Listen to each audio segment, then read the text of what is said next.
Hello, everyone, and welcome back to the Dynasty Wonderland podcast with me, your host, the Mad Chatter, Ryan MK, and you can follow me on the Twitters and the Grams at RMK Madness. And as always, by my side, the man, the one and only.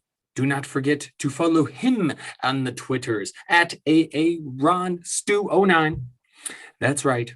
The salary captain himself, the March Heron, Aaron Stewart. What's up, buddy? How's it going? Oh, it's going well, man. As I always say, Mondays are the highlights of the week because Monday nights means that you and I just get to talk some fantasy football. That is right. Even when it's June, July, and there's nothing going on, we always manage to have some good stuff to talk about. Oh, yeah. And speaking of good stuff to talk about, we had a wonderful pod last week. It was an excellent podcast, I would say, Aaron. Well, one of my favorite ones that we've done recently. And for some reason, I know the reason, not for some reason, but the podcast didn't make it out until today. Well, yesterday, by the time people listen to this. And, well, the YouTube version was out. But I was waiting to get I use Captivate for the podcast, right? It's the podcast hosting site. And I go and I upload the audio file. I enter in all the information, the title, the description, make sure I got the links for our Twitter on there. I do all that stuff. And then I publish it. Only it didn't publish.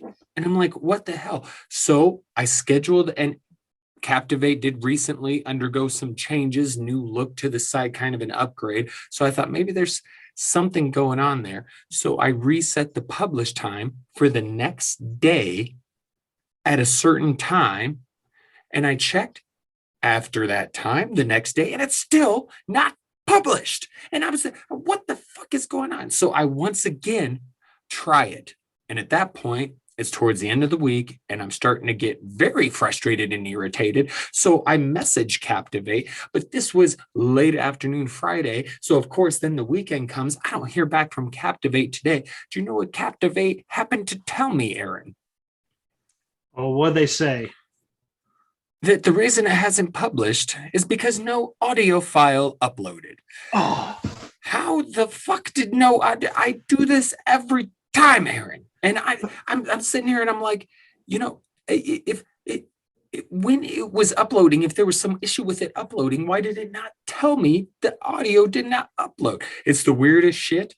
I don't know how I didn't figure it out, but hey, it is what it is. So basically, peoples, if you missed last week's, it is officially out now. And so you'll be able to, kind of double dose. We got a double dose of the DW pod for you, basically.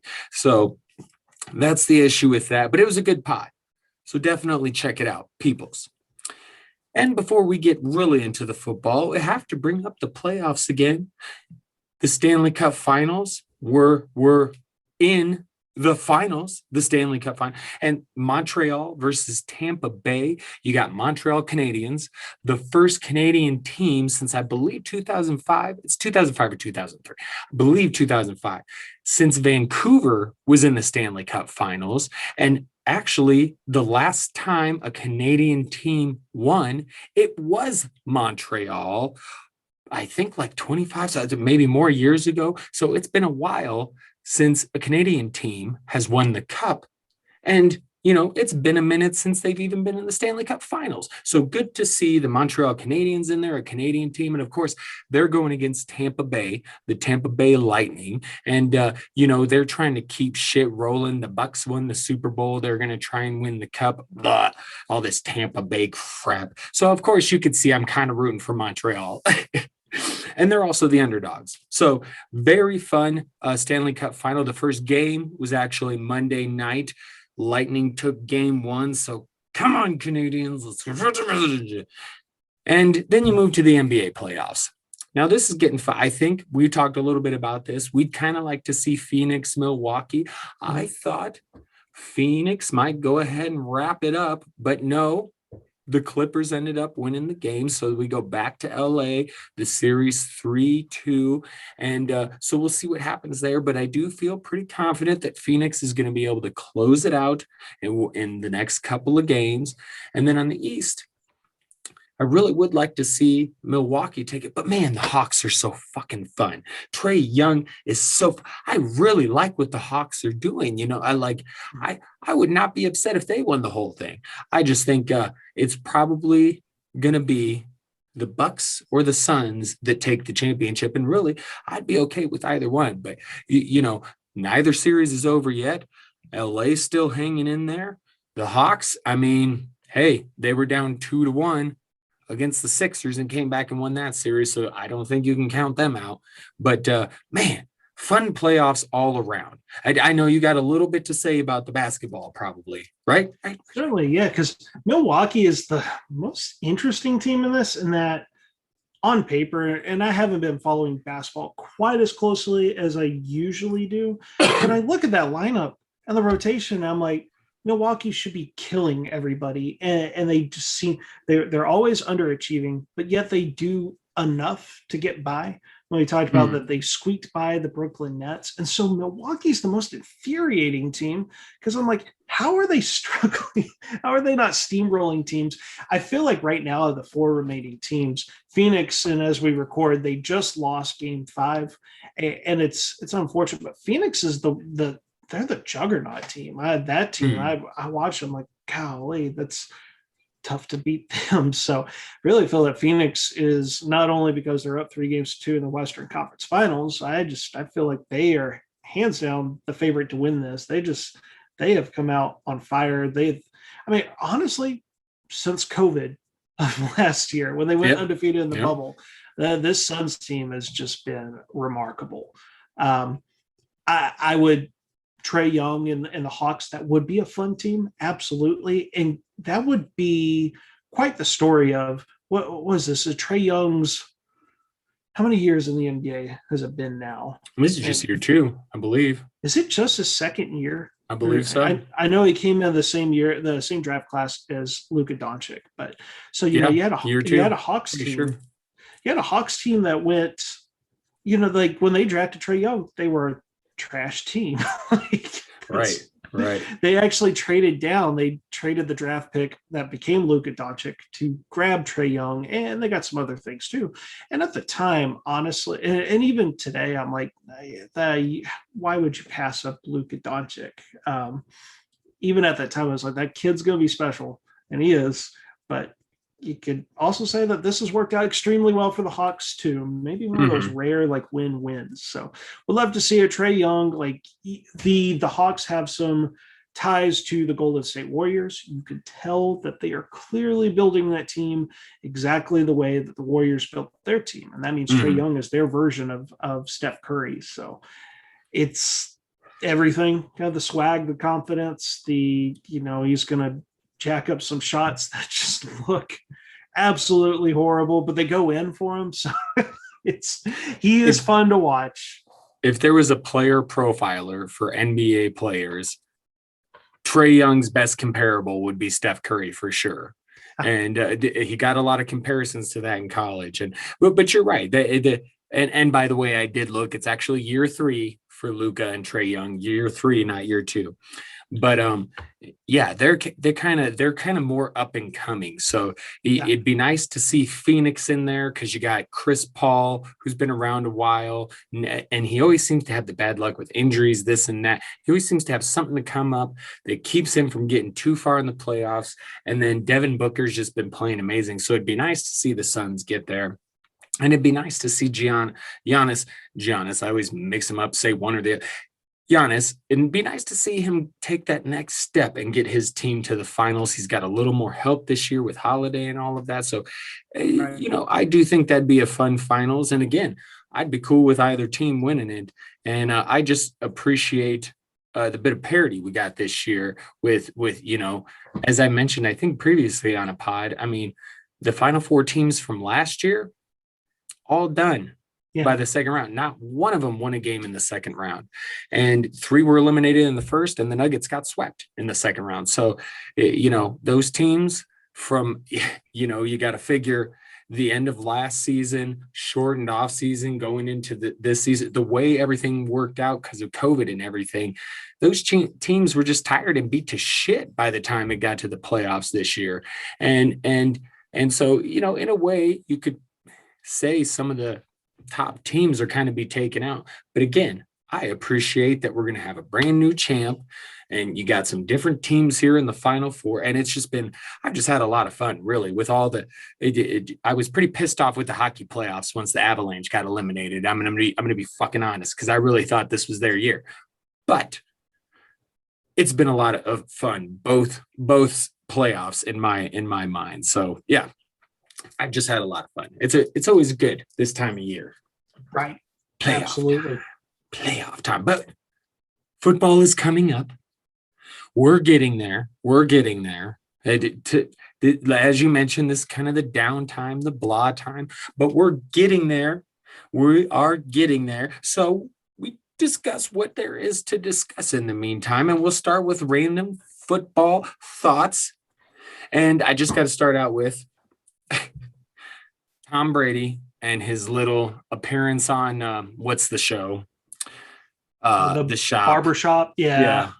And I just found it funny, the whole sticking with that motherfucker comment, because everybody was talking, and I listen to some football podcasts and things like that. And, is it people like, is it Jimmy G? And I'm like, it's not Jimmy G. Guaranteed. Is it Mitch Trubisky? Is it Derek Carr? And Tom Brady came out and said, it's not Mitch Trubisky. And there seem to be a lot of people that think he was referring to Derek Carr. I just find all of this funny. And it's just, I'm not the biggest Tom Brady fan, but you got to respect what he's done on the field. And he's got a point about Carr. I mean, Carr's, he's been all right, but he's not been anything spectacular. And you could see where Gruden might be sitting there after watching Brady go to the Bucs and take him to the Super Bowl. Like, it's just the whole thing is just kind of funny to me. So you could speak a little bit on it if you want. You don't have to, but I just had to mention that because I don't even like Brady that much, but this whole thing I found kind of funny. Yeah. So, and I agree. Like this story is a perfect example of like where we're at in the offseason, because everyone, I think, was blowing this way out of proportion on it, or maybe they were just, it's something to talk about. But I'm with you. Like the Jimmy G, a lot of people kind of align the stars there, and obviously there was something going on in New England. There was the power struggle between Bill Belichick and Robert Kraft, and people that may have forgotten, Jimmy G was a very coveted quarterback in the NFL. And, right. And even Belichick wanted to keep Garoppolo, move on from Brady. Man, that would have changed a lot of NFL history. But I'm with you. I don't think it's Garoppolo. I really don't. And Carr was an interesting one too. But I don't think it was Carr either, mainly because if you look at John Gruden being the coach, John Gruden is 10-year contract.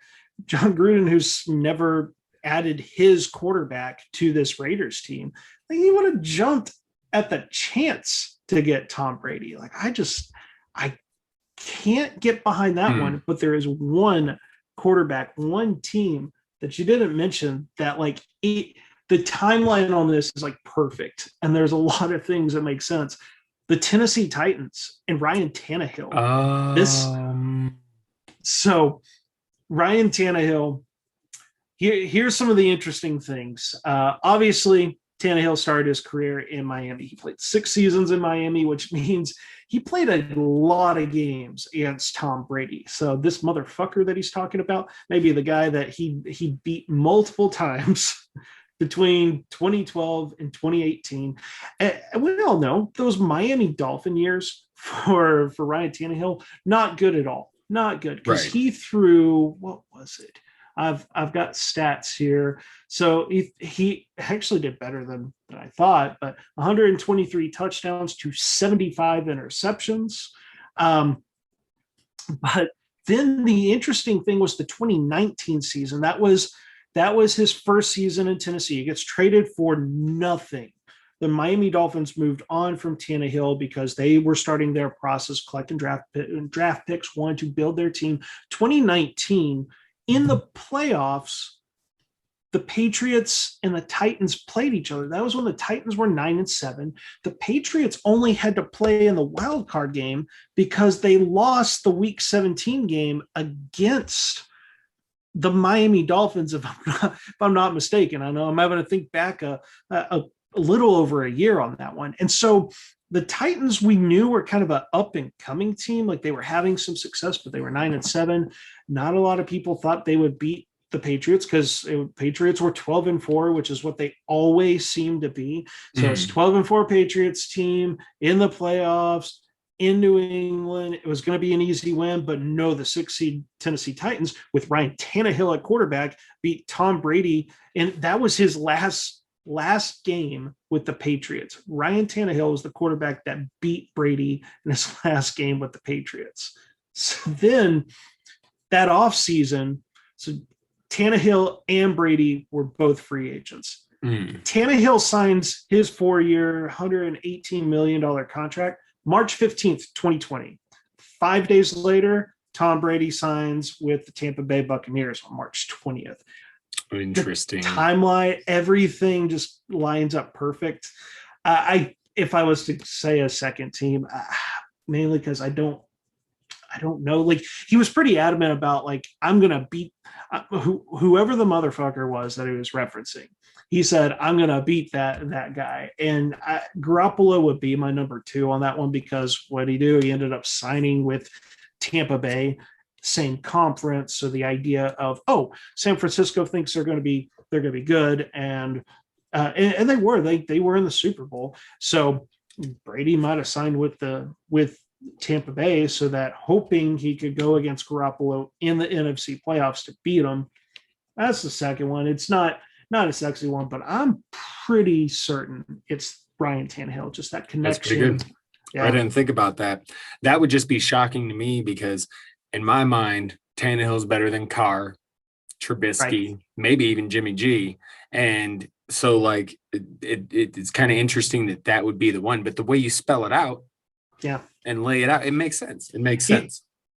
It's a competitive nature, and Brady is shown to be the type of guy, and I don't hold this against him. I feel like it's what helps drive some of the best players in any sport is like those guys that hold grudges. Michael Jordan, would look to find things to offend him so he could use that to fuel him. And Brady's wired the same exact way. So, the fact that 6 years, that's a division rival that he went against, and that Brady and no player has a perfect career there. But Brady's New England Patriots run was ended by Ryan Tannehill of all people. That's got that motherfucker. That motherfucker. I love it. Okay. Move on to the next one. The Pittsburgh Steelers cut DeCastro. And I thought this was interesting because obviously it's more about the Pittsburgh offensive line. And I've seen occasionally on Twitter people saying, why are people so worried about the offensive line? There's a good reason if you look at what happened last year. And then, clearly things weren't working last year. So changes are understandable. However, I don't, unless they think some of these young guys I don't know. They must have faith in who they're holding on to and feel like they can be coached into performing how they want to be performed. Because DeCastro sounds like it could have been a salary cap move a bit, but it just this seems to be for most people. And, we can't know. We're not the Steelers. We don't have as much information as they do. But just looking from the outside, most of us would say that this O-line is a fucking big concern. And it's weird because it doesn't seem to be to Pittsburgh. Normally, this would make me go, okay, then, maybe we should chill because they seem fine with it. But this is fucking weird all around. to me. And so it's just kind of like this just feels like this. I'm just starting to wonder exactly how the Steelers season is going to go, because I'm a little worried it could not go very well. And not that that doesn't mean there's not fantasy points to be garnered out of the offense, but I mean, all around, the more I look at it, I'm like, I think this could be a bad final run for Big Ben and the Steelers this year. I just, the way it's looking. Right. There are a couple of things with David DeCastro, and that's a very notable name for them to move on from. Right. 9 seasons with the Steelers. I want to say 6 Pro Bowls, 2 All Pros. Like, Pittsburgh is known for just they draft these just stud offensive linemen. Mhm. I remember, as far back as I've followed football since the mid 2000s. They've all Alan Faneca. I butchered his name. I remember him being a very notable offensive lineman, but they have these guys 8, 9, 10 seasons. Now I dug in a little deeper in the DeCastro thing, kind of figure out what was going on, because the timing was like, wow, like we are late, into like, if it was solely salary cap, I think it would have happened earlier. Because the interesting thing on DeCastro's contract is all the guarantee money he's already got. Like, there's a cap hit, there's a dead cap hit that came from a restructured bonus, and that's money he's already been paid. So Right. the cash part, he got that money. The cap part, there definitely plays a part. They're going to save right under $9 million on the cap. Pittsburgh has been tight against the salary cap. I mean, Ben Roethlisberger has had to restructure his contract. That's why we're starting to see some of these notable names. Like, that's what happens with teams. You can only these teams that keep their core guys 6, 7, 8 seasons. Eventually, there gets a point where you go, holy crap! They've lost 4 offensive line starters. So, like, that stuff happens. Eventually, that roster becomes very expensive. Now, the thing that's more than likely happening here is DeCastro. It was a non-football injury was the reason they apparently cut him. Now, there's not much revealed on that. It has something to do with an ankle injury that he has. There's reports about he's going to have to get surgery on it. Hey, if he's getting surgery on it and we're about to be in July, is he even going to play this season? That's probably why they cut him. And there's probably a pretty good chance that his career's done. He may opt to just retire. So it was kind of weird, the timing of that, and that was a notable name. And Steelers fans have got to be like, what in the world's going on? But they were really, really quick to sign his replacement, Trey Turner, who most recently played with the Chargers, also played with the Panthers. This a little bit younger player, and a guy that has had a pretty good career as well, but had some of the same issues as David DeCastro. It's injury related. It's not performance. I pulled up Trey Turner's contract. The details aren't out, but the consensus is it's a 1-year, $3 million contract. So in total, the combination of these moves here is they cut DeCastro. That saves just under $9 million. Then you pay $3 million to Trey Turner. So from a football move, it's good. You've got a replaceable player for David DeCastro that you brought in, and yet you still get to clear about $6 million in cap room. That makes a lot of sense from a football move. For some people that go, man, how can they do DeCastro dirty like that? It seems like the people that follow this team are thinking that it's going to be a retirement, or if not, DeCastro is probably going to take his time to sign somewhere. He's hurt. He's having to get surgery. I don't know the extent of what the injury is, but hey, take time. Like, and shoot, if he doesn't retire, man, imagine if he signed with one of these AFC teams. One team that would be interesting would be the Baltimore Ravens. They've got some young guards, And if those guys don't quite pan out there, the Ravens have already taken one Steelers offensive lineman, the Villanueva. Villanueva. Yes, Yeah, sir. so get to Castro, who was the right guard there. I I know the Ravens have young guards. I think they're pretty set at right guard, but it's something worth thinking. But it's injury related, more so than salary cap related. Oh yeah, and I'm glad you brought up Trey Turner because like I I felt it was a little bit to do with the salary cap and a little bit because they have a plan. Now, whether or not this plan, succeeds or not, we'll see what happens during the season. And like I said, it's a bit worrisome if you ask me, but it does feel like, okay, I didn't know. Well, I think I did read about the injury, but I must have forgot. But okay, you add in the injury aspect with the salary cap aspect, and then Trey Turner, thank you for bringing him up. I forgot to mention him when I spoke. So they had an idea for replacement in mind, I'm assuming. So you put all this stuff together, like I said, they must have some sort of plan for this line. Whether or not it pans out, I mean, is going to be the question, and that's really going to probably determine how effective this offense is. But it'll be interesting. So it is bad news for Najee. I mean, that's I think been our number one thing of why at least I've been hesitant with Najee. I mean, I'll acknowledge that Najee is going to get a massive workload, but that offensive line was pretty concerning. It's like, man, you're losing a lot, and I'm looking at our lads. I like going to their site for depth chart. They're usually pretty. Yes, they are pretty good. Yeah, for sure. And I, you're looking there, and it's a bunch of young guys. It's a bunch of they've got a second year guard slated to start, a left guard, Kevin Dotson. They drafted a couple of offensive linemen in the third and fourth round this year.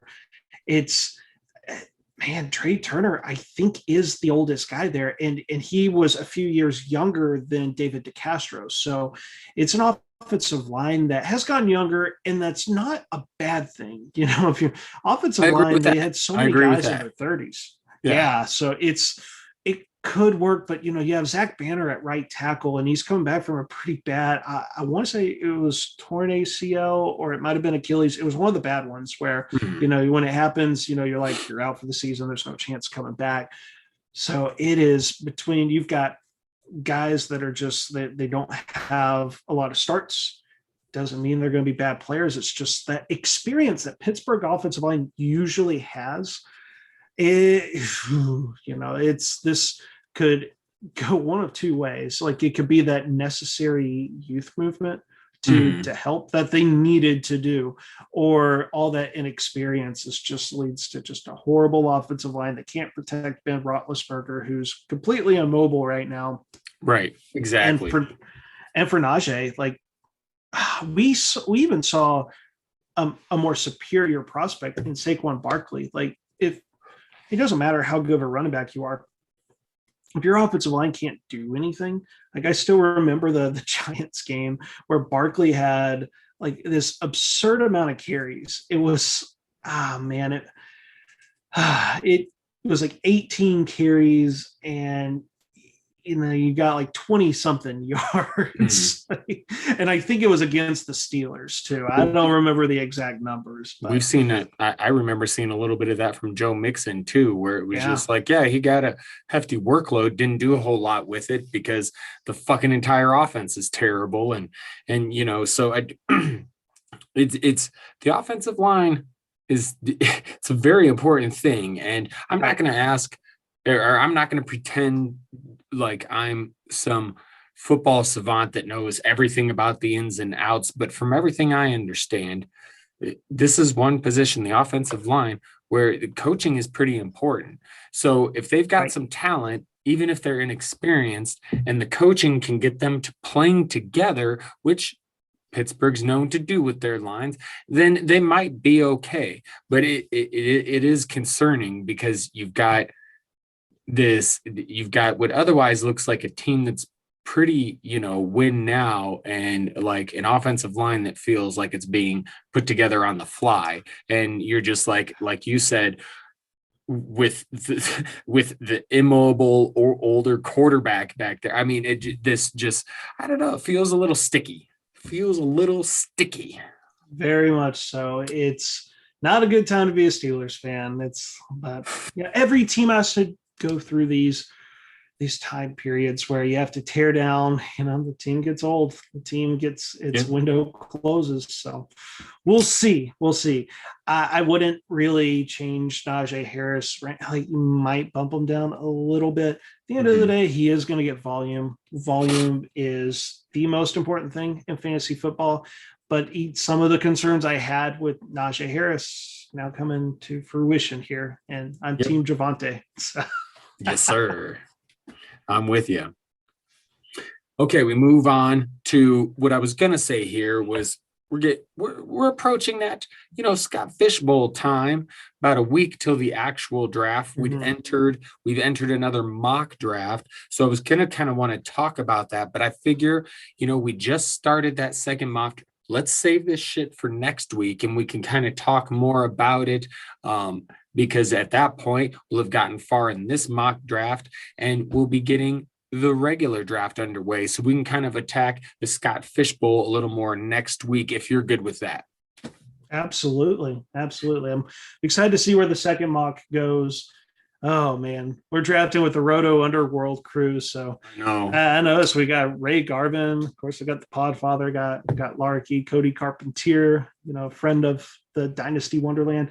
A lot of sharp minds, and can sometimes be a little intimidating. It's like, oh man, I'm going against the wolves here, but it makes you a better drafter, a better strategist.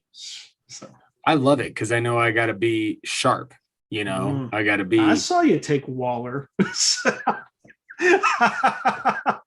Well, all the quarterbacks I really wanted were gone. I considered Aaron Rodgers because I do believe he's likely to appear and play this year.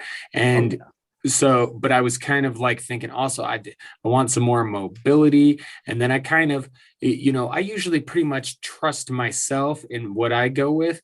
This was a time where I was like, I'm going to check our lovely rankings on playerprofiler.com because they have Scott Fishbowl rankings on there. Great job, fellas. Great job. So very excited about that. So I went and checked on there and, Player Profiler, the Podfather, them peoples, they love them some Jalen Hurts too. So I was like, fuck it, I'm going Hurts and Waller. Why the fuck not? Get my quarterback and my tight end right off the bat. And then you got that third round reversal. And so I'm probably looking at a running back. We'll see what happens when it gets to me. We'll see who's all on the board. But I feel solid about my first two picks so far. So yeah, see, I said we could save it till next week, and we're already talking about it. That's good. That's as far as we've. I got my second pick. Looking back, and that's why we mock draft. Right. I'm picking from the 8th spot. I went Russell Wilson. I don't hate it, but looking back, I wish I would have gone Kelsey. That I was kind of going back and forth. I wish I would have gone Travis Kelsey and gone QB in the second round, but I went Russell Wilson. And when it came back around the second round, I thought about going ahead and grab my second QB, but I'm trying to kind of play it in terms of like, I'm going off rankings as well, the rankings from Player Profiler, but also I'm trying to treat it as like the people I'm going to draft with, they're going to have their own rankings. I'm trying to implement some ADP. So I was sitting there with Zeke, right? Like staring me in the face. Zeke on a good offense, going to get lots of first downs, going to score, hopefully. I mean, when Dak was there, Zeke was fine. I know people go, he's not the most efficient running back. I don't care. Right. Still a running back on what should be a good offense. And so I went Zeke. I know like in the Superflex league, it should go QB, but kind of looking ahead, like third round, I'm like, there should still be good quarterbacks. So really wanted to make sure I got pieces of good offenses. So with this mock draft, I like the two players I start with: Russell Wilson, Ezekiel Elliott, two guys on good offenses, or that should have the ball a lot. But yeah, looking back, I kind of wish I would have tried it with Kelsey.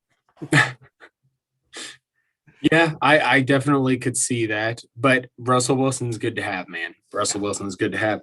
And I would have been okay because then maybe Russell Wilson would have been left for me and I would have taken him. But then I might have gone Russ and Jalen. I don't know. It would have been tough. But I got a QB, a tight end. I like it. So I'm going to see what's there at my next pick. And if there's a running back I really like, I may go RB. Otherwise, I'll probably look for my second quarterback, maybe even tight end. We'll see. We'll see what happens. But Nice. yes, good start. So we'll get into more of the Scott Fishbowl stuff next week as we wrap up our mock draft and get into the actual Scott Fishbowl drafting. Okay, I think we'll take a little break. We'll get back in. Oh, one thing before we go to break. I don't know if you saw this, but apparently teams are interested in a one Brandon Jacobs. Why? Why is his name coming back up? I mean, is he 50 now? I mean, like what is going on? Cheap rookie running backs are just, like, why? Why? Did you hear about this at all? I did. Although, isn't he trying to play like defensive line now? He was always a big. Is that what it is? Yeah. Oh, Yeah. Like that's interesting. where he went on record saying that he would like to play defensive line, in which he still, to his credit, it's not that he's out of shape or anything. He looks like a freak of nature. I mean, he always was. He was this like 260 something pound running back. So it's not to play running back, at least last I heard. Okay. I didn't see that. That's interesting. Yeah. He wants to try defensive line. That's tough after time off and change of position. But I mean, hey, if he pulls it off, good for him. Good for him. Interesting. Did not know that. Okay. All right. We're going to take a quick break and then we're going to come back. We're going to talk a little quarterback. Okay. We're going to talk some quarterback camp battles that we're going to see here coming up in training camp and how all of this, how we might see it working out, how it pertains to fantasy, all of that. And then we'll finish the show off with a little tight end chatter. So quick break and we'll be right back for QB camp battle talk.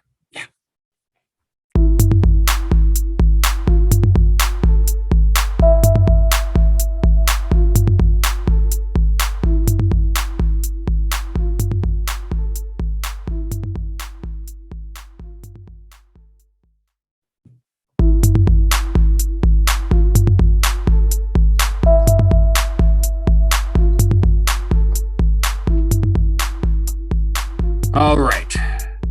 Quarterback camp battles. We got training camp coming up. I mean, it's going to be a minute, but we got it coming eventually. And there's some interesting quarterback battles going on. And we're going to get into them, how they pertain to fantasy. We'll begin the Patriots, the Bears, a couple of teams where it seems like the veteran should get the start. Now, with the Bears, you got Dalton there. Matt Nagy keeps continuing to say that Dalton will be the week one starter, almost as if they promised it to him. But I also wonder, Nagy, having come from Kansas City, who sat Patrick Mahomes a whole year, you have to wonder. Now, the difference would be the Chiefs at that time had a pretty good team. Alex Smith was playing solid. They were in the playoffs, et cetera, et cetera. The Bears, it's very clear they need a fucking quarterback. And Dalton is not the answer. So I don't believe Fields will sit the whole year, but I do believe Dalton will start. Now, with Cam Newton and the Patriots, I've kind of believed up until recently that he would for sure be the starter. But Mac Jones making a little bit of noise. There are those who do believe that while not one of the more talented quarterbacks of the class, he is one of the more ready to start quarterbacks in the class. And so, by the way, Mac versus Cam versus Mac. I just think that's fine. I'm sure it's been mentioned before, but but so I feel like Mac might actually have a chance, Mac Jones. But I do feel like we're going to see Andy Dalton week one, especially I believe they're going to LA to play the Rams. And so I imagine they're just going to let Dalton get fucking a sacrificial lamb almost.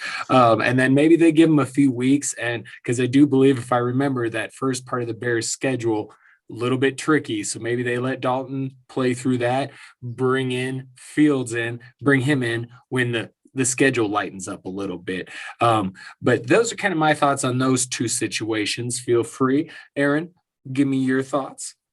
Yeah, between the two rookie quarterbacks here, Fields of the Bears, Mac Jones of the Patriots, I think one of the factors that's going to play a big part is in New England, Bill Belichick, his job is safe no matter what. Like he could go 0-16 back-to-back seasons, still be safe, But in Chicago, a lot of people's jobs are on the line this year. Matt Nagy, Ryan Pace, the GM, their jobs are dependent on the success of the Bears, and in particular, Justin Fields. And usually these rookie quarterbacks, we're like, okay, when would be the optimal time? You look at the schedule, you're like, here's a nice little like easy stretch, or like maybe back-to-back home games, something to help incorporate the rookie quarterback. Chicago, though, it's the image I have for that is the SpongeBob thing, where SpongeBob's got all the little SpongeBob's in his brain running around, everything's on fire. Like that's how I imagine it's going in Chicago right now. So right. I believe Justin Fields could be the one between these two rookie quarterbacks to start first. And the ideal time is like week 4, week 5. They're going against the Lions. Yeah, they're going against the Lions, going against the Raiders. You mentioned like they had that rough start, and the starts just the week 1 game. Not only is it against the Rams, it's Sunday night football. It's primetime football. Shout out to Brodo Fantasy. I was listening to their podcast about a week ago, and like they mentioned, like it's primetime game. Like, yeah, you're not going to throw a rookie quarterback out there. And Mac Jones, I agree with you that he may be the most pro-ready of these two rookie quarterbacks. And the reason I feel like they may wait a little bit is you look at the start of their schedule.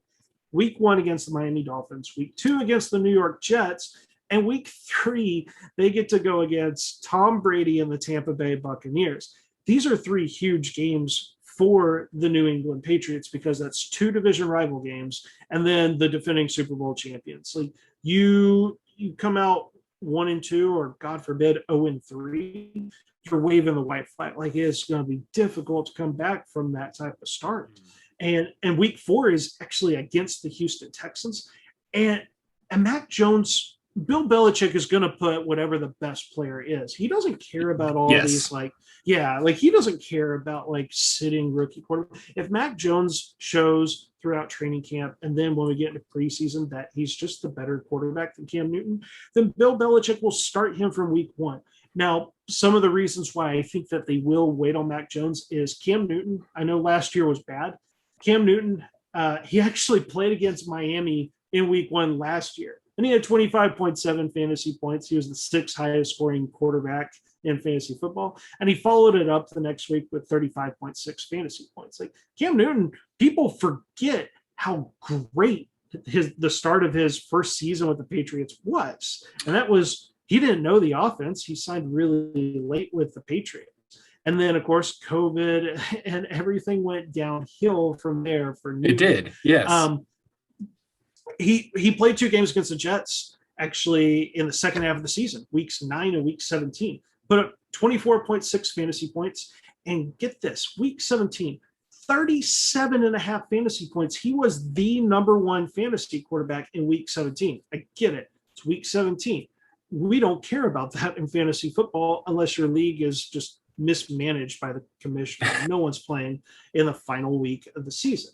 But Cam Newton showed the last game of the season, he can own the Jets. I know that's not really saying much, but hey, those are the first 2 teams I played. Miami Dolphins, that he had a lot of success in week 1 last year against the Dolphins, and week 2 against the Jets that he owned them twice. So I see Cam Newton coming out. He's the veteran quarterback because there is when you put a rookie quarterback out there, there is to the rest of the team, it's like, oh, great. Like, how are we, like, what are we even playing for? Like, it's a growing pains here. Now, yes, you get a Justin Herbert season. Those are once in a blue moon. So, of the two, back to the original question, Justin Fields, Mac Jones, who do I think starts first? I'm going to say Justin Fields because Chicago's desperate, very, very desperate. But with New England, those first 3 games are important to watch. If Cam Newton starts, and even if he plays well, if they drop 2 division games and they lose to the defending Super Bowl champions that are just hands down a better team than them, they're 0-3. They probably go week 4, Houston Texans, weak opponent. Let's go ahead and make the switch, and we're waving the white flag. But yeah, I kind of like that. I do think Cam will get the start week 1. I think Bill Belichick really likes him, which is such a contrast bit from him and Brady to him and Cam, and it's really kind of an interesting thing. But the only pushback I would have with the Bears is that I would think if they let this regime have a go at another rookie quarterback, I think they're probably safe this year. That would be my opinion. Maybe I'm wrong. Maybe I'm reading it wrong. But so I feel like they're a little safe. So they're going to take their time. And I'm with you on Belichick. He's going to put whoever out there is going to help them win. And right. Some people seem to think, he really wants to figure this out because he would really love to beat him some Tom Brady and the Buccaneers. And so it is interesting. And I just feel like, unless Mac Jones is just fucking unbelievable, you have to play Cam, because I do think, like you said, he started out well. Then COVID hit, it went downhill. And like you said, wasn't learning the playbook. There's so much stuff to it, but yes, I do think both the veterans start, and we'll see. Maybe these rooks start around the same time. Really, yeah. It should be pretty close, unless Cam Newton is just tearing it up. Then maybe Mac waits a little longer. But they also built this offense for Cam Newton's strengths. It's right. They getting all the tight ends and having so many running backs. Like, this is going to be like a power offense, which. Not saying that Mac Jones can't succeed in this, but like, this is very much how you would build an offense around Cam Newton. So I agree. Everything there is, I'm rooting for Mac Jones. At the same time, I'm not gonna. The hate for Cam Newton's gotten out of control. Yes, so, I agree. Well, whatever gives them the best chance to win, especially that week 3 game. Right. Tampa Bay. Bill's going to be like, this motherfucker. Now, everybody's talking now like it was all him and none of me. And he's like, I'm going to take this motherfucker. So, all right, I'm going to go kind of out of the order of the way I listed everything and hit up another rookie quarterback in a competition. And this would be in San Francisco, the Bay Area. You got Jimmy G versus the number 3 pick, Trey Lance. I believe we mentioned this last week.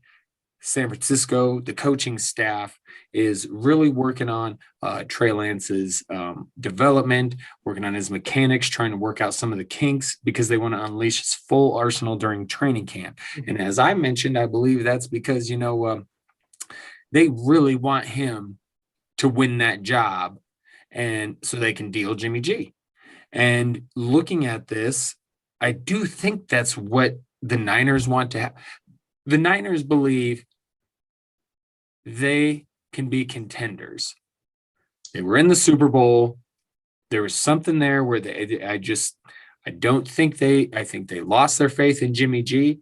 And last year they had their injury issues and all of that. So they were like, this year we're going to come back. We're going to try and put this thing full strength and go for it.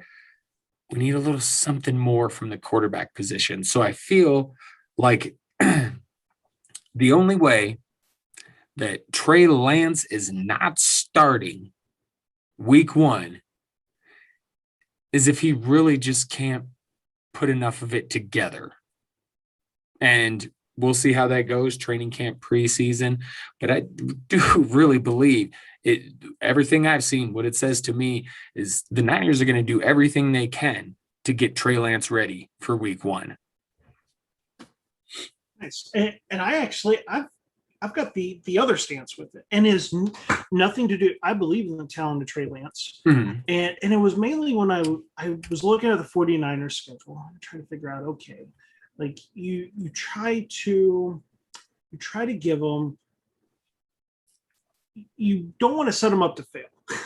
So. Oh yeah, because he is raw. He's right. got some rawness to him, and he is going from North Dakota State to the NFL. That's Correct. A pretty big jump. That's why I feel like they'll be patient. Like you talked about with Matt Nagy and being with the Chiefs, and they have Patrick Mahomes, they let him sit for a year. I think Trey Lance of the rookie quarterbacks is more likely to sit for a year. I don't think he'll sit the entire season. When I look at the schedule, what I think is going to happen, Jimmy G starts the season. Jimmy G will have to be incredibly bad for them to move on, because you still have to kind of get some bang for your bucks there, and you're still letting Trey Lance kind of develop. You work on things. Hey, if he is ahead of schedule, awesome. Then you make that switch when you're ready. But the 49ers, their bye week's week 6. And I feel like bye weeks, when they start to go, we can make this change. That's what the Dolphins did with Tua. And Tua was dealing with a bad hip. Now, I don't think it's going to be right after the bye week. The ideal time is week 9. Week 9 and week 10, they have back-to-back home games against the Arizona Cardinals and the Los Angeles Rams. The Rams, yes, not the best defense to throw a rookie quarterback, but by midseason, we've seen defenses that were good one season, they're bad the next season, but also the middle of the season. Hey, your rookie quarterback that you took with the 3rd overall pick, he better be able to play. And week 11 is a road game, but it's against the Jaguars, Jacksonville Jaguars. And that is a perfect Trey Lance versus Trevor Lawrence rookie quarterback duel right there. Jaguars they're not expected to be good either. So it's like, okay, the first road game that Trey Lance will get to play in this scenario is against a team that shouldn't be that good. And then week 12, you come back home and you get to go against the Minnesota Vikings. So this 4-game stretch would be just a perfect time. Like, hey, Trey Lance, you work on everything. You treat him. You want to make sure you don't ruin this guy, because everyone's jobs are on the line on this one. Like, they're not going to get fired for one bad season, but if they end up screwing this thing up with Trey Lance, everyone's heads are going to roll eventually. So you're patient with them. You do what the Chiefs do with Patrick Mahomes. And if Jimmy G, if he's making the passes, I know last year was a bad season for Jimmy G, but he was dealing with injuries. If Garoppolo's healthy, and he's doing a very simple job there, it's a West Coast offense. That's right. Brandon Ayuk, Deebo Samuel, George Kittle. You don't have to make amazing passes. Those are yak guys. Get the ball in their hands, they're going to make plays happen. Meanwhile, you're developing Trey Lance. And hey, if Garoppolo plays well, that actually helps the 49ers, because you talk about like they'll want to trade him. If Garoppolo goes out and has a good season, or even a decent season, they can get some draft capital for him. And we know they're going to move on to Trey Lance. And that 4-game stretch in weeks 9 through 12, it features 3 home games and a road game against the Jaguars. That's like, to me, that's where I'm hoping that we have half a season, get Trey Lance ready. If he is ready to be the starting QB, perfect way to build confidence right there. I must say, I don't really necessarily disagree with anything you said, because it makes sense. It's very logical. NFL teams are not always logical and make sense. Right. And most quarterbacks taken at the very top of the draft, they start pretty quick.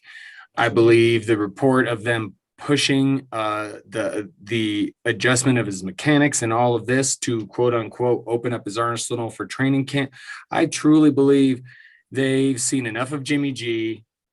They believe they're contenders. They were just in the Super Bowl not that long ago. Mm-hmm. And I think Jimmy G disappointed him with that. And I agree with you. He's actually a solid quarterback when healthy, but I do believe they've just seen enough of him. and they gave up a lot to get Trey Lance, and I think they want to try and push it to make it happen. And maybe it does, maybe it doesn't. And your way seems a lot more logical. But again, just from what I see, you know, a team and organization that's like, man, we were just there. We can be right there again. We need a little something extra, particularly from that position. And as you said, it's the West Coast offense, you know, not difficult passes, get the guys the ball, let them yak. Trey Lance could probably do that. I mean, so I'm just saying, that's where I see it going. And, you know, what, but again, the way you put it, it makes sense to me. Complete fucking sense. I'm just not, I don't think they're going to do that, but we'll see. We will see. That's definitely an interesting one. They have options. San Francisco will be very interesting to watch this year because, like as you mentioned, and I agree with you too, it's like you don't trade up all those draft picks necessarily to sit a guy you're trying to maximize, and I get that too. So that's why this one is so much fun to watch, because both sides make sense. Let them sit and develop, or play them as early as possible. It'll be interesting to see what San Francisco does. Probably creates the strongest quarterback competition, because Garoppolo has got to be like perfect. He has to have that Alex Smith season with the Chiefs back in 2017, where Alex Smith was he was good at not turning over the ball and making enough plays that you're like, you can't remove them. Right. It's definitely an interesting one, man. I'm intrigued to see where that goes, as I am with another competition in my hometown of Denver, Colorado. You got Teddy B versus a one Mr. Drew Lock. And, you know, if indeed it is these two quarterbacks, I believe, because Locke was working with Peyton Manning and the Broncos tend to, you know, take that with the grace, I do believe Locke's going to get a chance. However, I don't think they'll fuck around and they'll be too hesitant to put Teddy in there if Locke starts turning the ball over nonstop, especially because Fangio is a defensive coach, and you know defenses, they don't want a quarterback in there that's going to keep fucking turning the ball over. So if Locke does not start out well, he's not going to last long. But I'm going to give you a surprise prediction. I believe Denver actually acquires a new quarterback via trade. Not the disgruntled one from Wisconsin. I believe they get Deshaun Watson. Deshaun Watson recently talked about Denver. Oh, well, he told it to another player who said on a radio interview, and it could be bullshit, but it would make a lot of sense. Watson wants to play in Denver. All the stuff surrounding him has been real quiet. And I do listen to Pro Football Talk with Mike Florio, and Chris Sims is on there. And not all the information is great. But one thing I do like about Florio, he's a former lawyer. So when it comes to some of these cases around the NFL, he has a lot of good fucking insight. And what he was talking about is it's real quiet right now. To him, that means they're getting shit settled. Mm-hmm. If they're getting shit settled, there's a chance maybe Deshaun Watson doesn't face that much disciplinary action at all. I mean, we'll have to see how this turns out. But with not a lot of news, and the lawyers, you know, for a while there were publicly making statements against each other, and a lot of that's been calmed down. So we'll have to see how this plays out. But that's my bold prediction, is that Denver actually acquires Deshaun Watson. Now, maybe they give up Drew Lock to make that happen. Who knows how they go about doing it? But it sounds like Houston, while they were initially ready to fight to hold on to Deshaun Watson, it seems like now they're ready to move on. So we'll have to see how this plays out. But if I had a prediction, I think that's what's going to happen. And that's really going to shake some shit up if it does. So, but that's my boldest prediction of the podcast, because that's what I got. Nothing too crazy for any of the rest of the. This is what I got for you. I think by the start of the season, Deshaun Watson's going to be on the Broncos, and it's weird because as someone who lives, I'm not a huge Broncos fan, and it'd be cool to see the Broncos get a quarterback, but man, I don't like Deshaun Watson like I once did, Aaron. I'm sorry. Yeah. I don't care if he doesn't get in trouble or not. You can't tell me 20 some complaints and you didn't do anything wrong. Kiss my ass. So hey, that's just me. But as far as on the football field, if they do that, that's going to make that team scary. And fantasy wise, I mean, that's what you want, because you've got these weapons. I saw something else on Twitter where people were talking about, somebody was like, Denver's weapons aren't even that good. And I'm like, people are really down on like Sutton and Judy and and I'm like, I like you think Javonte Williams is going to be a big deal. Like this is an offense and potentially a defense that are set up to really contend if they have something at that quarterback position. And we know what Teddy is. We believe we know what Drew Lock is, and I just don't see either one of them carrying this team where they need to go. And I believe that they would love to get Aaron Rodgers. I don't think that's going to happen. So do they ride it out, see if they can try and get him next year? Or do they get Deshaun fucking Watson, who wants to be there if they can? Okay, I'm done rambling. That's what I see happening. No, I love from a fantasy perspective, right, having Watson there. Yeah, because right now, Drew Lock, Teddy Bridgewater, neither one of those guys excites me in Denver. And that's a shame, because you mentioned there are so many dangerous weapons in the passing game. Yes. But when it comes to, at least right now, what we know is it's a battle between Teddy Bridgewater, Drew Lock. I agree with you. I know it makes for very boring podcasts, but Teddy Bridgewater, will he start games? If Drew Lock screws up, yes.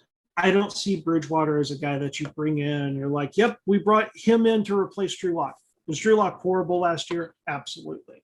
Drew Lock at least has potential. Like Teddy Bridgewater, you know what you're going to get. We saw it exactly with Carolina. Bridgewater, he is a bridge. He's a bridge quarterback. If they start Teddy Bridgewater, that's waving a white flag. It's waving the white flag on Drew Lock. It's waving the white flag on the Broncos competing in which 2021. Yep. I know it's a dang shame, because that roster outside the quarterback position, that's not a bad roster. It's got some intriguing pieces on defense. There's receiving weapons. It's an offensive line that's putting the pieces together there. They are an Aaron Rodgers or Deshaun Watson trade away from being a very dangerous team come playoff time. Bridgewater, though, especially you look at what they gave up to acquire Bridgewater in Carolina, he was not good in Carolina, to the point that they opted to move on from him and bring in Sam Darnold. That tells you all you really need to know with Bridgewater. Will he start some games this year? I'm sure. It seems that if they roll with Drew Lock's going to have one of those horrible games where his accuracy is just all over the place. But if you're the Denver Broncos, you're still hoping. You're hoping that Drew Lock shows something. It is a make or break season. And they're going to give him every chance to succeed. And you know what? Start the season. You got the Giants, you got the Jaguars, you got the Jets. Like they have to start Drew Lock. Those are defenses that should be beatable. And you know what? If Drew Lock screws up, then okay, you move on to Bridgewater, which Bridgewater can, at the very least, he can make safe plays. It is true. He can keep the offense moving. Bridgewater is as a backup QB, perfect. That's what you want. You want, like, he could come in if your starting QB has to miss a handful of games, and you know you're not completely screwed if Bridgewater has to start 2, 3, 4 games. You still at least have a chance. But I see this battle right now. It's got to be Drew Lock, but they are at least preparing for if Locke does what he did last year, which wasn't pretty. Not pretty at all. It was pretty bad. I had to do the team preview I didn't have to. It's one I chose, obviously, but for the Roto Underworld draft kit, the playerprofiler.com draft kit. And I remember looking at he was not at all. And hey, it's not that it's impossible for him to turn it around, but chances are, I mean, it's just it's not going to happen for him. So we'll see. But like I said, I'm predicting Deshaun Watson there. Now, we move on to the New Orleans Saints. Jameis Winston versus Taysom Hill. I don't have much for this particular one other than I'm sticking with Jameis Winston. There's a lot of signs pointing to him probably being the guy. And maybe Taysom gets in there for some particular packages and whatnot. But I know Taysom was the guy that started a few games last year when Drew Brees was hurt. A lot of people point that out, but I just feel full off season. You look at the team. I don't know. I could just see this because they've got like players like Marquez Callaway, Traquan Smith. Like I don't know. I just feel like this could be an offense, especially with Sean Payton there, if he sets it up, that really Jameis Winston could thrive in, you know? And but that's me. And there's always the possibility, you know, Taysom Hill been Sean Payton's pet project for a while now. There's always the chance he says, I'm going to see what I do with this motherfucker. And I mentioned the Pro Football Talk with Florio and that earlier. And one thing he brings up is what he believes will decide it is because of Sean Payton and his affinity for adding new plays to the playbook constantly. Like, who's going to be the quarterback that on a Sunday morning can, adapt to a few new plays better? And, for his money, it's again Jameis Winston. So there's a lot of factors there, but if I'm gonna be picking one, is gonna still be Jameis Winston. What about you, Aaron? Certainly. So when we compare these quarterbacks individually, like outside this bubble of New Orleans, I agree. Winston is the better quarterback. I mean, he's been playing solely quarterback for how long? So, whereas Taysom Hill has been more of a utility guy that, as you mentioned, is Sean Payton's pet project. I know it's a very divisive thing. Are you team Jameis or team Taysom? And I actually get the vibe that Taysom Hill will be the week one starter. Now, this could be one of those nasty QB carousels. This could be Miami Dolphins last year, Tua Fitzpatrick, where they keep going back, and it's like, just choose someone. What is it? It's if you have a quarterback competition, you don't actually have a quarterback. Right. Both of these guys may not be the answer at all. The reason I believe Taysom Hill will be the week one starter is talk about long-term planning here. Like, Taysom Hill has been this guy that for well over 2 years, like Sean Payton he keeps telling us, and then his actions back up what he tells us. He keeps saying that Taysom is going to be the heir to Drew Brees. And certainly if Winston goes out and balls out, like, Sean Payton's not going to be so stuck in his ways that he benches Winston for Taysom Hill. But Sean Payton's been saying this for years, that Taysom Hill would be the guy. And we saw Taysom Hill be the starting quarterback for 4 games last season. He went 3-1 as a starter. His completion percentage was 73% or better in 3 of those 4 games. And it fits what the Saints offense is. Like, that's what Drew Brees did. Drew Brees wasn't throwing deep passes or anything.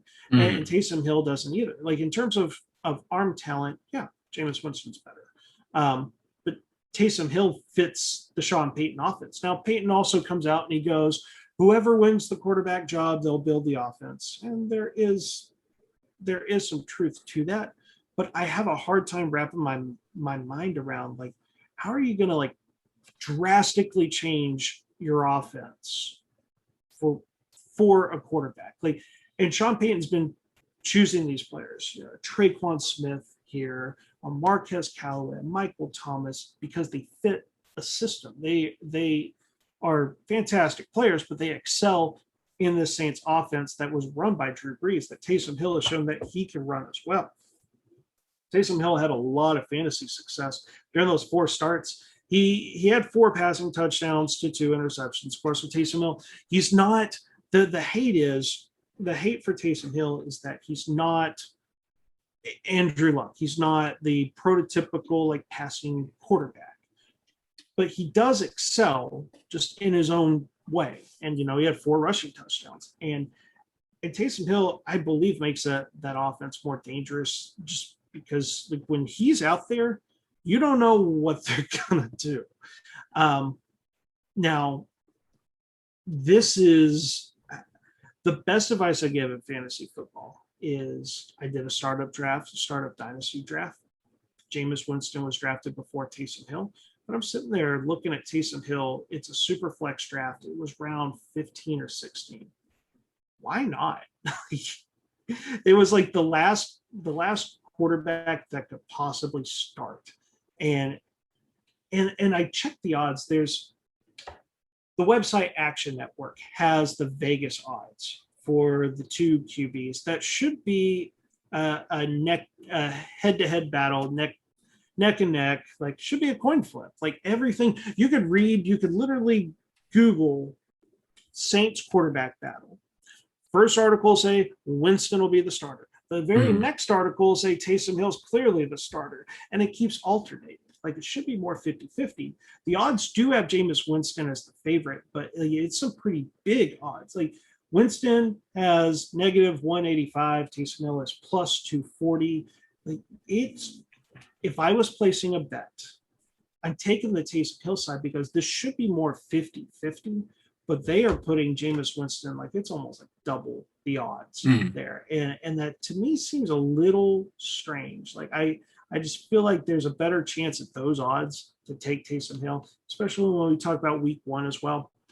I believe Taysom Hill will be the guy. Now, he screws up. Like the team has made 0 commitment to either quarterback, especially financially. Like very low money. Both guys are going to be free agents at the end of this year. So that makes it a true quarterback competition.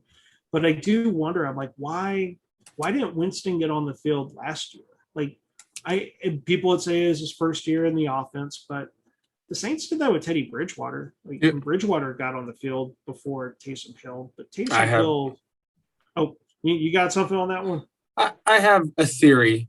I think when Drew Brees got injured, I do think Sean Payton wanted to see what he could do with Taysom Hill. Now, I know the stats.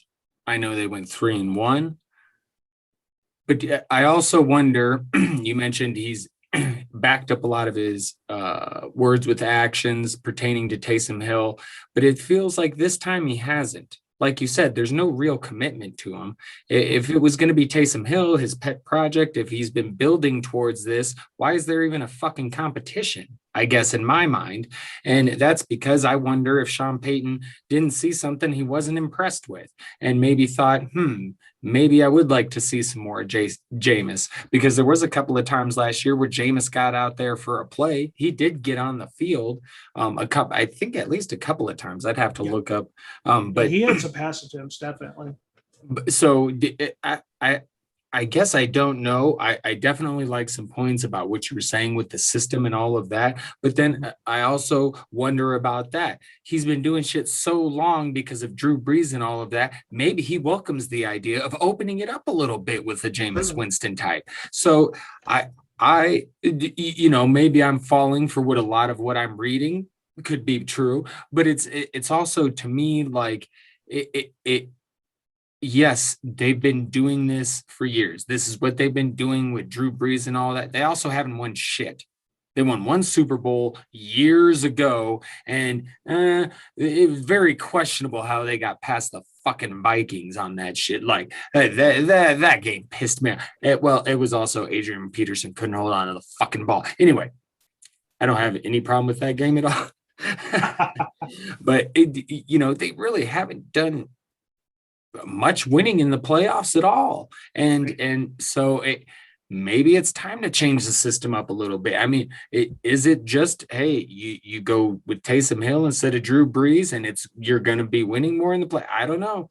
I just I got a feeling that it's Winston. There's a reason he's still around. There's a reason there's not a huge commitment to Hill. And I think all of that leads to, let's see what we can do with Jameis, is what Sean Payton's thinking. And then he's still got Taysom there for some packages, for some plays. And if, Jameis starts turning the ball over, okay, then we adjust what we're doing. Maybe we put it. So, it definitely could be a carousel, as you mentioned, but I definitely see Jameis. So we'll just have to see how this one goes. We should figure out we should figure out some sort of wager for this. My closing statement on this is, now that we've each taken a side on this one, we know that the very first play of week 1 for the Saints is going to be a package that has Taysom Hill and Jameis Winston. That would be fucking hilarious. And it'll be like a pass from Taysom Hill to Jameis Winston, and then like Winston throws all the other passes. So then it'll be who actually wins that one. So it is I can't remember a quarterback battle quite like this. It is. Yeah, it's weird. It's odd. I feel like this is truly the first QB battle in recent time where I'm like, it is 50-50. Sometimes there are QB battles, like a Drew Lock, Teddy Bridgewater, where you're like, okay, yes, they brought in competition, but the incumbent young quarterback should still have a leg up in the competition. This is truly one where we both made our points and we both see the other side and we go, yeah, it's hard to really get any vibe. And good luck trying to find out any information from the people that cover the team, because it's split. It really, you will find whatever you want to find on the internet. If you believe Taysom Hill is just a utility guy, you can type in QB battle. That will be one of the first things that pops up. Right. If you believe that Winston is just, it's maybe overhyped on it, you'll find that. It's fun. It's fun to speculate, and I'm up for a good wager too. So we'll think of something on that. Oh, for sure.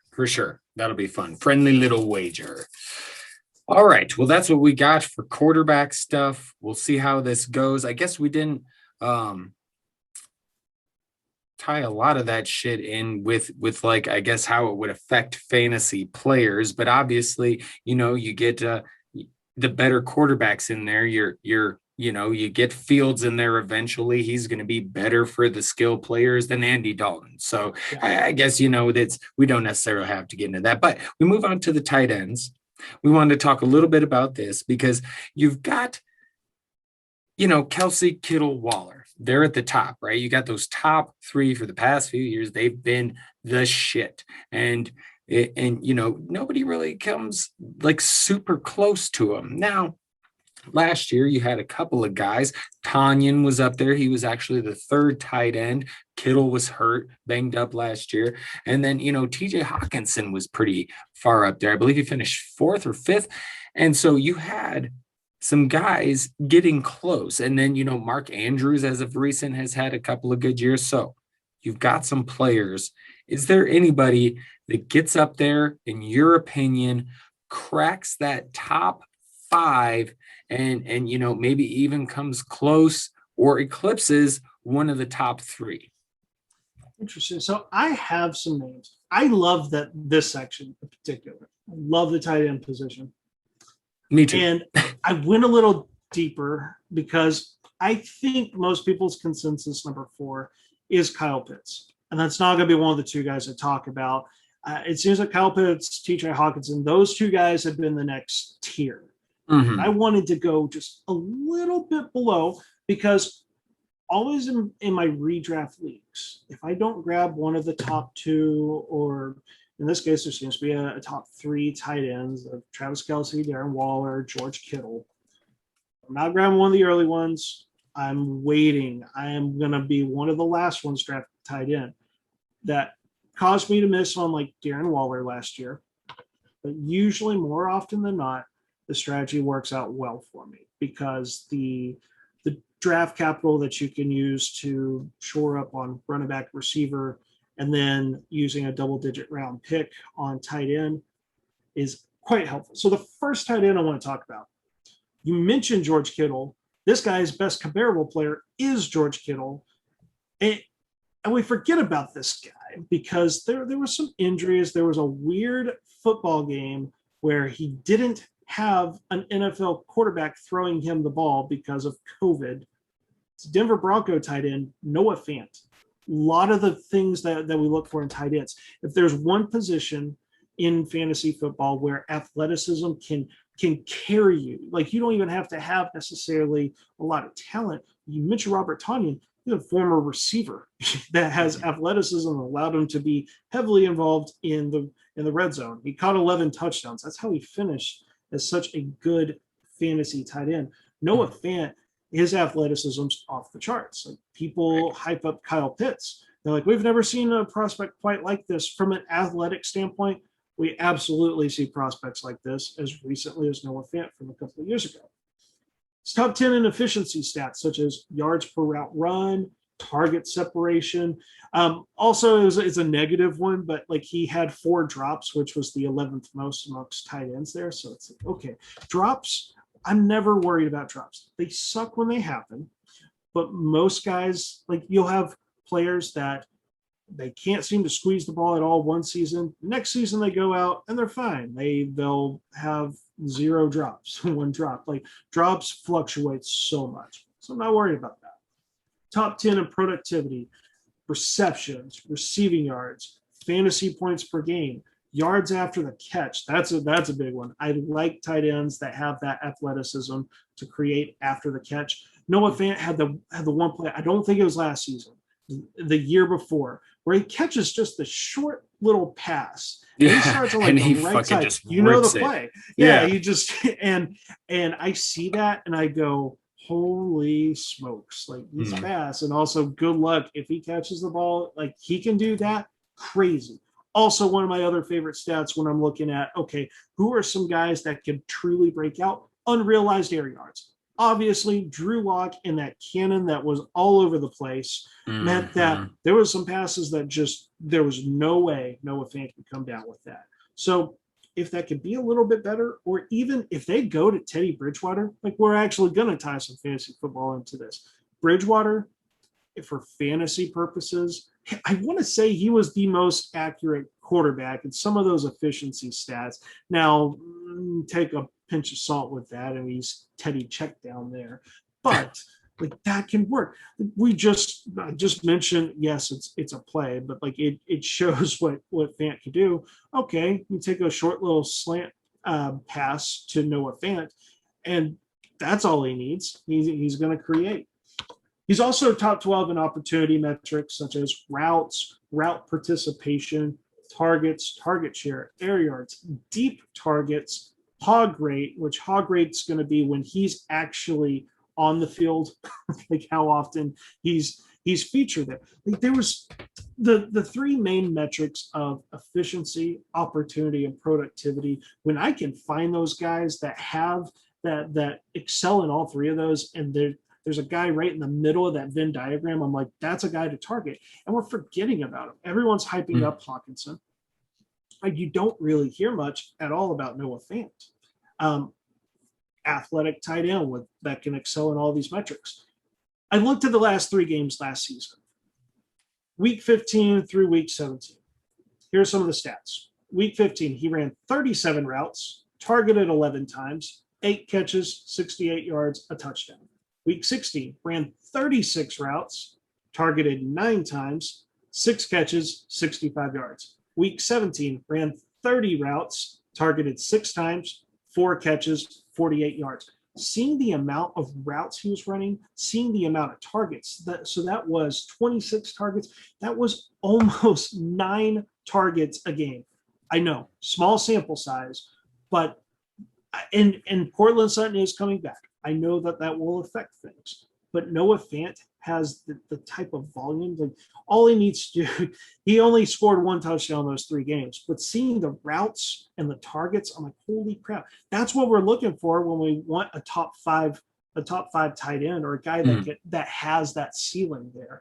And of course, Fant he would be considered one of the late round tight ends. Let's see, his Dude, I love underdog. him. Yeah, I absolutely love him. His underdog ADP is 98. I know. I Last love year, him. I have no idea why people are so down on him. I don't. it's because it's that QB situation scares folks, but that 98 ADP, what I like about that is, like, this takes me back to when I first started with Roto Underworld. I was hyping up Jonnu Smith. I was like, this guy has got the opportunity, the productivity, the efficiency metrics. Like, when he has all this, it's good. Now, fortunately, he never really got opportunity, made up for it with touchdowns. But Jonnu Smith, it was like, here's a guy right outside the top 100 ADP that could be one of the top guys at his position. Noah Fant is technically, he's inside that top 100 with an ADP of 98, but still, we're sleeping on him way too much like that. So that is that's outside that's just inside the 9th round. Hey, if you're going to miss on Kelsey, Kelsey's going to be a 1st round pick. Waller's going to be a 2nd round pick. Kittle, 2nd or 3rd round pick. Like, hell, why in the world are we drafting tight ends 5th, 6th round? Like, if you miss on the top 3 tight ends, get your running backs and receivers, get some depth there, and then go 9th round. I've got Noah freaking Fant that checks like almost all the boxes we look for. Right. Now, I have another one, but I'm gonna, just in case if I take your guy, I'm gonna let you go with one of your tight ends here. Well, there's a few I looked at. Noah Fant was actually one of them. I considered talking about Logan Thomas, but I've really been picking up a lot of this dude in best ball drafts. And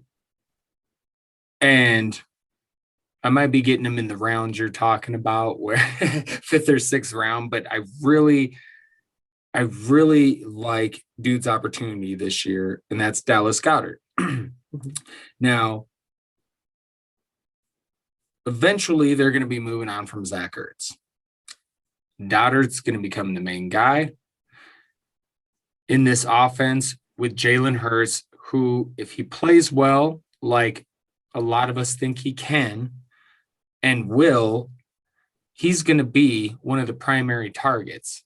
Because, again, this is a receiving core that really needed help. I do believe Jalen Reagor is going to have a better year this year. And I do believe, even though I was not the biggest Devonta Smith fan, I believe he landed in an excellent spot. So I actually like the 2 receivers. But that's what's going to make them actually potentially dangerous. If Hurts is playing well, you're going to have 2 good receivers, and then this tight end.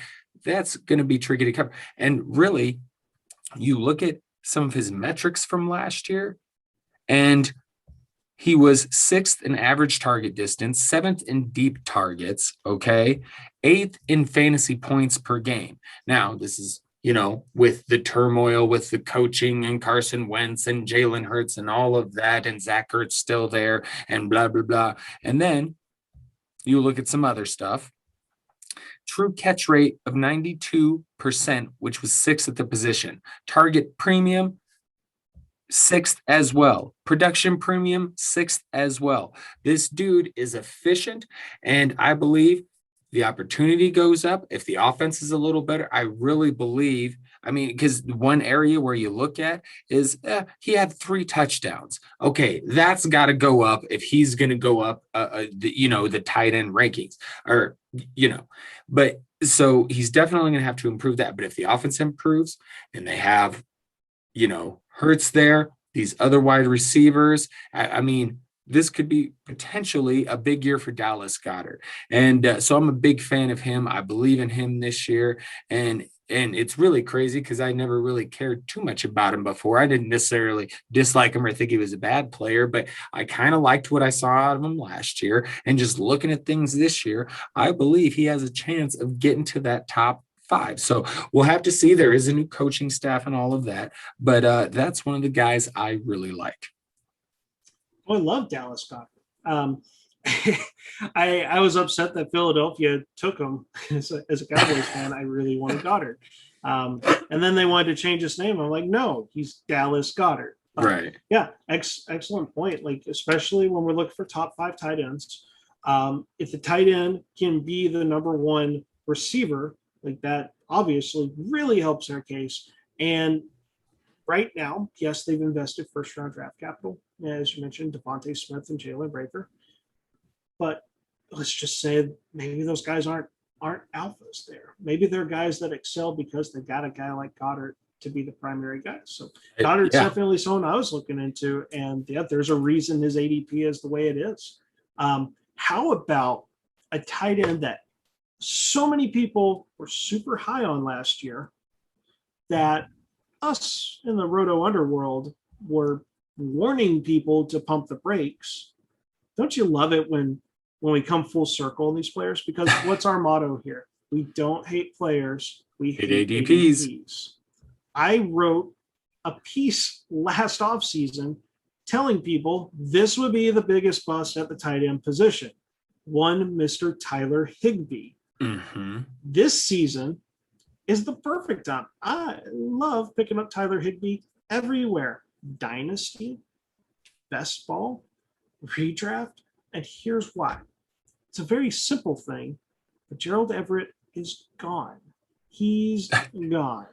In Seattle. He's gone to Seattle. Now, also an intriguing player in an intriguing spot, but you continue. Because of his athleticism. Now, here's why that very simple thing of a player being gone matters.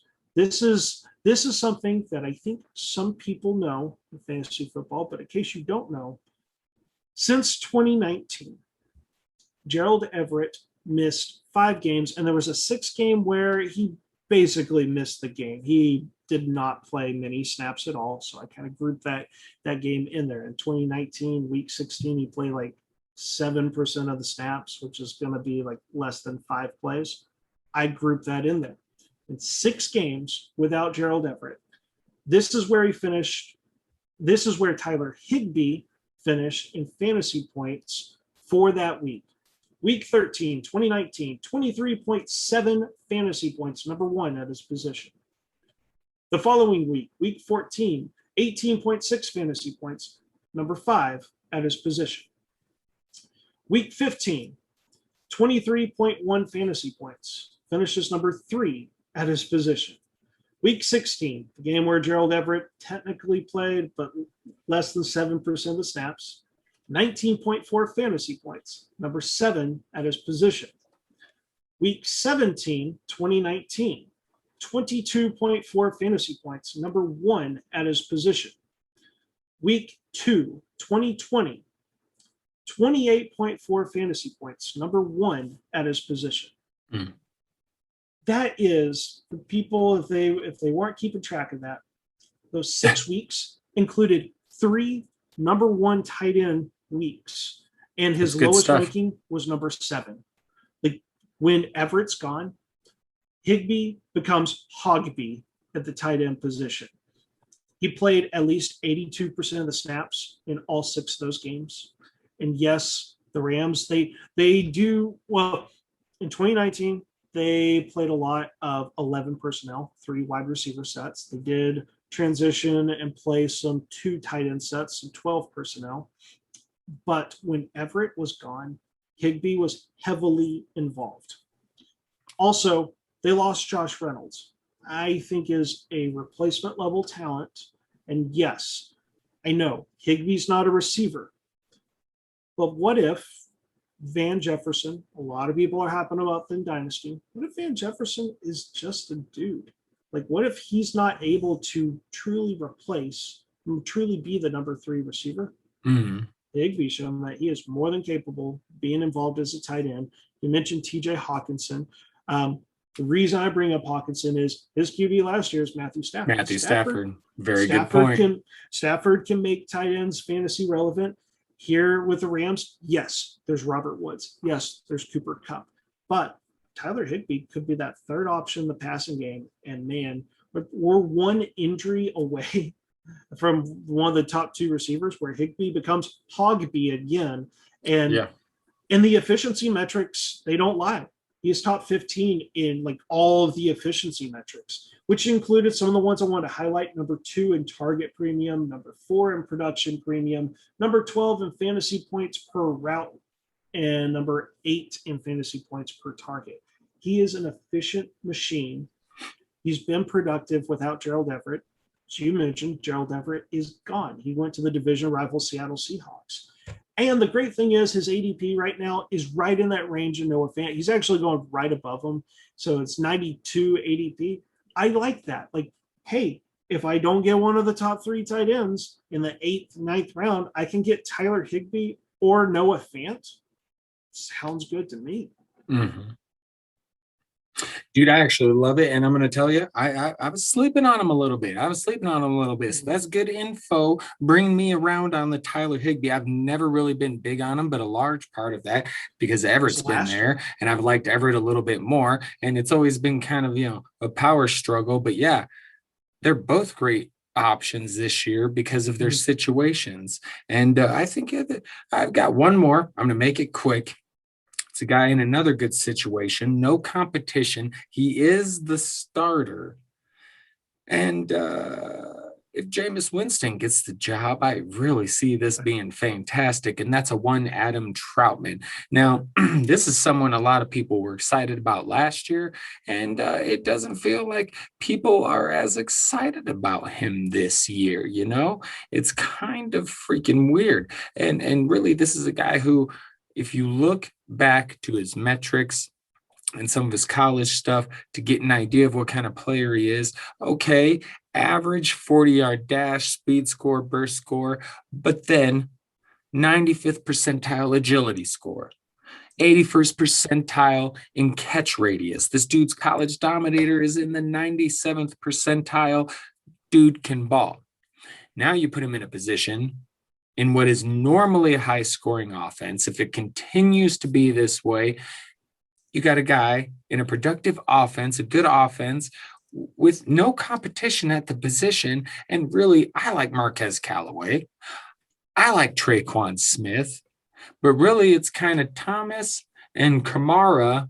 And then it's kind of up for grabs, that number 3 spot, and it could change from game to game.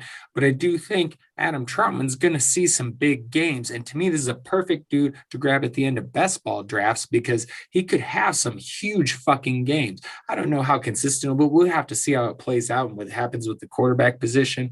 But I love Adam Troutman this year and in Dynasty going forward. And I would also say because his best comparable player is a one Dallas Goedert, who I previously mentioned. So that's what I got for you on tight ends.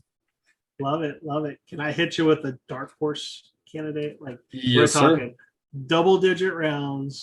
Currently, his underdog ADP is 160.9 and falling almost half a round. This is insane because last season he finished in the top 12 in fantasy points per game. He had a stat line of 60 catches, 613 receiving yards, 4 touchdowns on 92 targets. He ran 248 slot snaps. That was the 6th most amongst tight ends. He was involved he ran routes, participated in routes 82% of the time. That was top 10 amongst tight ends. And he was on the field a lot. He played 87% of the snaps. That was number 5 amongst tight ends last year. Now, I will say his team changed. He played for a different team in 2020. But he did sign a pretty big contract with the New England Patriots. And it's not Jonnu Smith. oh my goodness, it's not Jonnu Smith, because Jonnu Smith's gone Interesting. about 20 picks before him, but Hunter Henry at 160. So that is outside. You currently can get him outside the 13th round. Now, yes, this is best ball drafts. Those drafts may change, but he's clearly going to be a double-digit tight end in fantasy football and redraft in 2021. I'm following the money here. Jonnu signed his big contract first. Hunter Henry signed a very similar contract in terms of the average annual amount of his contract there. But people have been going back and forth with the two tight ends, Jonnu Smith and Hunter Henry. Who will be the tight end one? Does it really matter?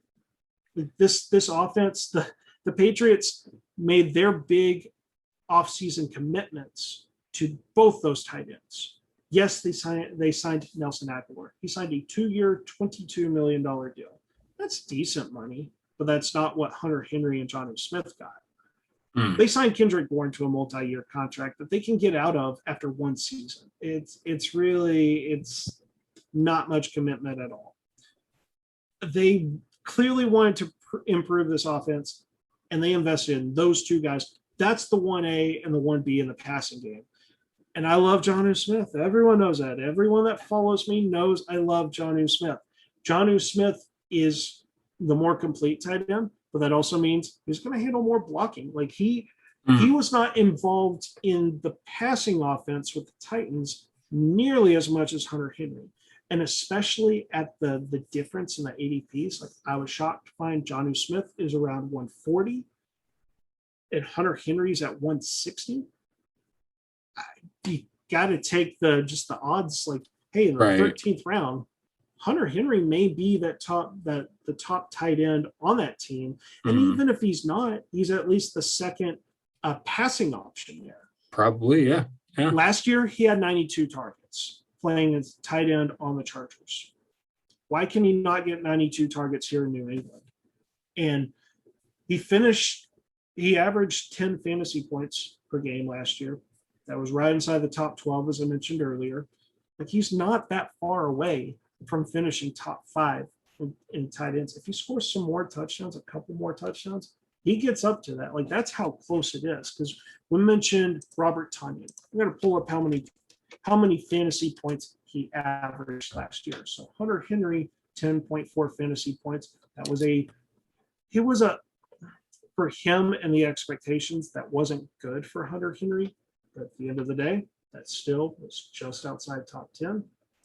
I can't even pull up Robert Tonyan right now. Nothing's showing up. There we go. So Robert Tonyan, he averaged 11.8 fantasy points. So a difference of 1 fantasy point is where you go from number 11 at the tight end position to number 5. Like it won't take much on that. We don't know what the Patriots offense is going to look like. It scared a lot of people. I think that's why Hunter Henry's ADP is so low. Oh, for sure. If you really, really, really want to punt the tight end position and save it for to where you cover all your running backs, all your receivers, you've grabbed your quarterbacks, and you're like, I need to get a kicker in defense because you still play in those types of leagues. But you don't have a tight end, you could easily go tight end, defense, kicker to end your draft. And if you're streaming tight end, go ahead and get Hunter Henry. There's some upside. Yeah, if you don't get one of the top guys, there's so many guys late that are bound to have some good games, a la Troutman. Who the fuck did you just mention? Henry. So yes, I like Gerald Everett, as we mentioned. So yeah, I dig it, man. I dig it. Okay. All right, man. That was good stuff, man. I like those conversations. I like tight end conversation. QB battles is fun. Battles in general are kind of fun, all right, buddy. You got anything to add on at the end here before we get the hell out of here? Man, what a lot of fun we had discussing quarterback battles and tight ends. I love the tight end position, but man, I'm looking at the clock. It's 2:00 in the morning. Fuck yeah. It's not quite as late for me, a little bit earlier here, but I'm with you. Peeling the curtains back for people listening to the show. Right.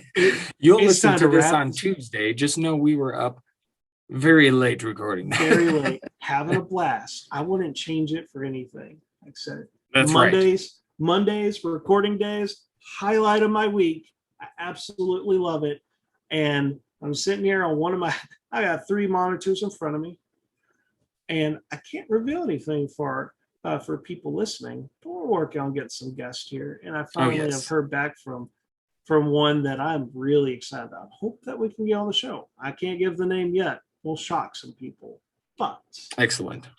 That's it for today. Like, I've got no more. I love me neither, man. That means I was gonna say I agree with everything you said, and yeah, lovely to do it. But on that note, let's beat feet. You know what I mean? Let's do it. And this tea party. All right.